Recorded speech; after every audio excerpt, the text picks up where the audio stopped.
Your kids and your taxes are both touchy topics. Today's Project Red, White, and Blue touches on both. Prop 204 on the November ballot asks whether you're willing to make a temporary 1-cent sales tax permanent to help schools and kids. Not in Your Side's Craig Smith is live with more on what advocates and opponents are saying.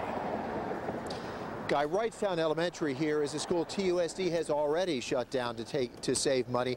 Now the district says if Prop 204 does not pass and it does not get the money from those taxes, it may end up shutting down another 30 schools, including a couple of high schools. Now, a tough economy led to state budget cuts that made the school budgets even tighter. But your budget's probably pretty tight, too. Are you willing to take a 1% sales tax that was about to go away and no longer reach into your pocket and voluntarily continue to pay it to help the schools? Prop 204's backers say when it comes to school budgets, state lawmakers know how to subtract, but don't know how to add. I'm very passionate about this because I am an older first-time parent who has a 7- and 9-year-old, and I am scared for them. Advocates say since 2008, Arizona schools endured the deepest budget cuts in the nation. The state budget's doing better now, but 204's advocates do not trust state lawmakers to give schools a real slice of the budget surplus. Now they see an opportunity to lock in some money whether lawmakers like it or not.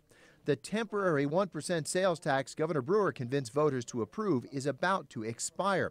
Prop 204 would keep the 1% in effect, but devoted to schools with a share committed to transit and roads. If we don't pass this, we're going to need to look at evaluating whether or not we're going to keep all-day kindergarten, which would mean the elimination of 50 teacher positions, eliminating things like school nurses, counselors, and also librarians at all of our schools. State Treasurer Doug Ducey has been leading the fight against Prop 204. He says keeping the tax in effect would give Arizona the second highest sales tax in the U.S. Our economy's hurting. Sales tax hurts the middle class, working poor, and the elderly. It's the wrong thing to do. But 204's backers say the economy's weak when school systems are weak, because if businesses don't have an educated workforce, they go somewhere else. Now, unlike that earlier 1% sales tax voters approved, this tax does not have a sunset date where it drops away and you no longer pay the tax. That is part of the objection that critics have to it. What about state lawmakers? Could they get their hands on this money?